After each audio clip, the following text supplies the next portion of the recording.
Bonjour à toutes et à tous. L'enfermement des peuples prédit il y a 5 ans dans le tome 3 de l'histoire secrète de l'astrologie pour le début de la décennie 2020 est encore plus d'actualité que jamais.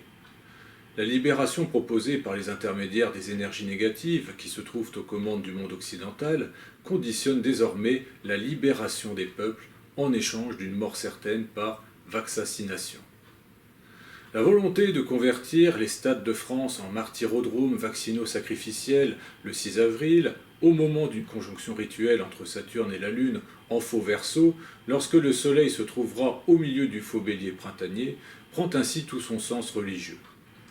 Ainsi, le sacrifice expiatoire du printemps, organisé dans les stades à la manière des cirques romains, dans lesquels on sacrifiait les premiers chrétiens, montre à quel point l'élite satanique, à la tête de notre pays, souhaite en découdre avec le peuple français. Rappelons que ce fut un 6 avril que l'on remit au goût du jour les Jeux Olympiques il y a de cela 125 ans et qui étaient, durant l'Antiquité, autant d'occasions de sacrifices aux divinités. Le 6 avril, jour de célébration de Saint Célestin, dont l'étymologie se rattache au ciel, sanctifie encore une fois de plus la fausse nouvelle ère du Verseau et son pseudomètre Uranus, dont l'étymologie se rapporte elle aussi au ciel. L'escrocratie, qui n'est autre que le pouvoir détenu depuis plus de 2 siècles par des escrocs faisant croire au peuple que voter pour des individus qui leur font subir la répression d'une dictature hégémonique relève de la vraie démocratie, est le régime politique référence des nations occidentales. Seraient-ce les peuples d'Occident qui auraient voté pour ces lois liberticides? Bien évidemment non, à moins de parler de démocratie masochiste. Les Français, enfants et parents, victimes de cette persécution satano-sanitaire, vont-ils devoir prochainement demander l'asile politique pour un vrai pays libre, non gangréné par d'occultes lobbies mafieux, et ainsi quitter le cloaque kabbaliste qu'est devenu notre pays? Le cycle des tâches solaires actuelles ne fait que reprendre doucement, hélas, et son dynamisme est encore bien trop faiblard pour offrir au peuple français une authentique dynamique révolutionnaire, capable d'être indépendante des mains étrangères manipulatrices, capable d'actionner ou d'anesthésier les peuples. Les maîtres kabbalistes, à la tête de notre pays, décident des thèmes pour lesquels les Français ont le droit de manifester ou de se révolter, en relayant massivement leurs contestations à travers les médias qu'ils contrôlent, tout en téléguidant celles-ci à leur bénéfice.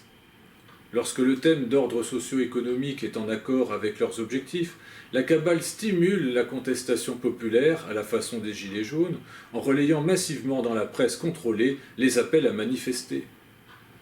Dans le cas des contestations de projets sociétals kabbalistes, d'ordre familial ou sanitaire, comme pour le cas du port du masque et du passeport sanitaire, la colère du peuple se trouve totalement anesthésiée comme actuellement.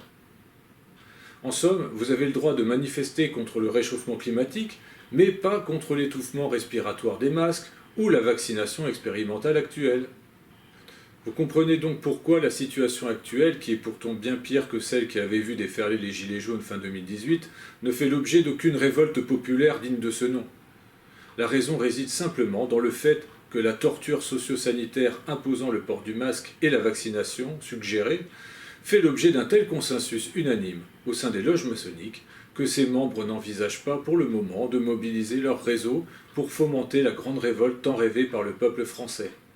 En somme, celle-ci ne viendra que lorsque les astres inclineront les membres de la secte à la mettre en œuvre. Toute révolte ou révolution en France n'est qu'entreprise maçonnique dissimulée, tandis que la vraie révolution populaire sera toujours celle dont les médias ne parleront pas.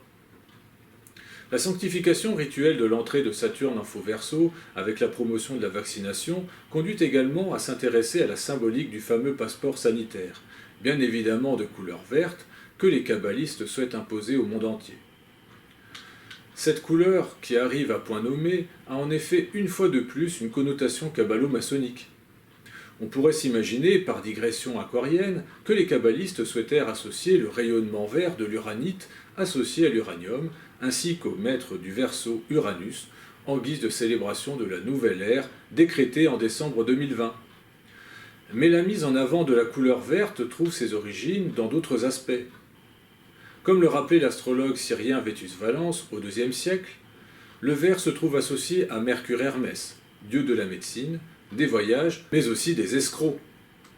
le ver de Mercure Hermès est aussi bien mis en valeur par la table d'émeraude que ce même Hermès aurait rédigé, ainsi que par les 36 décans et leur nombre 666 qu'il était censé gouverner. Aussi, le ver serpent du caducée s'oppose-t-il à la couleur rouge. Cette couleur, logiquement associée à Mars, représentait pour Vétus Valence l'entrave au destin. Le rouge Mars signifie donc la stagnation, tandis que le vert Mercure équivaut à la liberté de voyager. Ces deux couleurs inspirèrent, en somme, la signalétique des feux de circulation routière que l'on connaît en France. On plaida d'ailleurs leur généralisation mondiale pour la première fois à la SDN en 1933. C'était l'année, d'ailleurs, où Saturne se trouvait, encore une fois, situé dans le faux signe du Verseau comme actuellement. Rappelons que cette volonté d'harmoniser les codes couleurs de la liberté de circuler découle une fois de plus des rites maçonniques.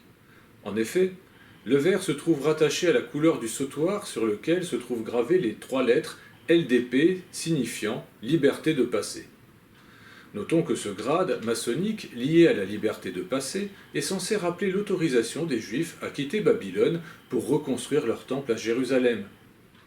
En cette période messianiste, durant laquelle se manifeste avec insistance la volonté de reconstruire le temple et de faire un jeûne expiatoire marqué par le port du masque, on comprend mieux ce choix d'imposer à l'échelle planétaire le fameux Green Pass décrété par les dirigeants de la Terre Promise, foyer de la capitale kabbalistique mondiale Jérusalem, ainsi que des sages envers lesquels les frères et sœurs noachides de la franc-maçonnerie doivent se soumettre.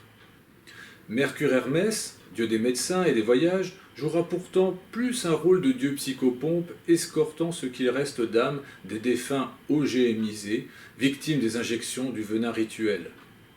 En outre, les tabliers verts de France, comme on les surnomme, n'ont pas fini de se plier aux injonctions et aux injections souhaitées par les supra-33 de la Terre Promise. Animés par l'avidité mercurienne, leur ambition malsaine primera toujours sur le bien-être des peuples. Leur absence totale de scrupules les conduit d'ailleurs à les détruire aussi bien au niveau de la santé qu'au niveau socio-économique. En conclusion, n'attendez rien des hommes et femmes politiques mainstream défilant sur les plateaux télévisés, ainsi que ces faux penseurs et journalistes en service commandé, donnant leur pseudo-avis dans la mesure où ceux-ci sont absolument tous kabbalo-compatibles, que dis-je, vaccino-compatibles. Détachez-vous de ces médias imposteurs et néfastes, et suivez plutôt de près le cycle des tâches solaires, et ne vous faites pas récupérer cette fois-ci votre révolte lorsque le soleil vous en impulsera l'irrésistible besoin de l'exprimer. Soyez citoyens éveillés, plus que jamais.